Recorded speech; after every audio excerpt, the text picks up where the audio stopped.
JB Ganesh devotional YouTube ఛానల్కి వచ్చేసరికి స్టార్టింగ్లో కెమెరా వర్క్ నేను చేసేవాడిని కాదు, ఓన్లీ చెప్పేవాడిని పలానా గణేష్ ఐడల్ పలానా హైట్ ఉంది పలానా కలర్ అని నేను చెప్పేవాడిని.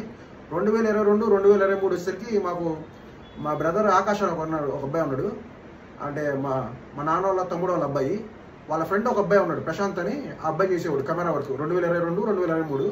సో మొత్తం అతనే కెమెరా తీసేది, జూమ్ పెట్టేది, అంటే నాకు నేర్పించింది కూడా అతనే.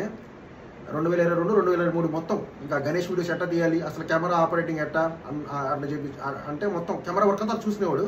అండ్ ఇంకా ఆకాశ్ అని చెప్పాను కదా, ఆ అబ్బాయి ప్రశాంత్ ఇద్దరు కలిసి చెప్పేవాళ్ళు, అన్న ఇట్లా చెప్పాలన్నా గణేష్ వీడియోస్ ఇట్లా చేయాలన్నా. అంటే వాళ్ళు దాదాపు ఒక 5 ఏళ్ళు 10 ఏళ్ళుగా దాదాపు ఒక 6-7 ఏళ్ళుగా గణేష్ ఉత్సవాలు అయితే చేస్తున్నారు వాళ్ళ ఏరియాలో. అంటే గణేష్ బొమ్మ తీసుకొచ్చి పెట్టి గణేష్ బొమ్మ ప్రతి సంవత్సరం చేస్తున్నారు, గణేష్ పూజ చేస్తున్నారు. అలాగే వాళ్ళే వెళ్ళి చేస్తారు బొమ్మని, ఒంగోలులోనో బయట ఊర్లో వెళ్ళి కొనుక్కొని వాళ్ళ ఊర్లో చేస్తుంటారు గణేష్ ఫెస్టివల్, వాళ్ళ ఏరియాలో గణేష్ ఫెస్టివల్ చేస్తున్నారు. సో అతనికి ఐడియా ఉంది ఎట్టా గణేష్ వీడియోస్ ఎట్టా చేయాలి అని. అందులో అతను ఆకాష్ అనే అతను ఆల్రెడీ కొన్ని షార్ట్ ఫిల్మ్స్ కూడా తీసాడు అప్పట్లో.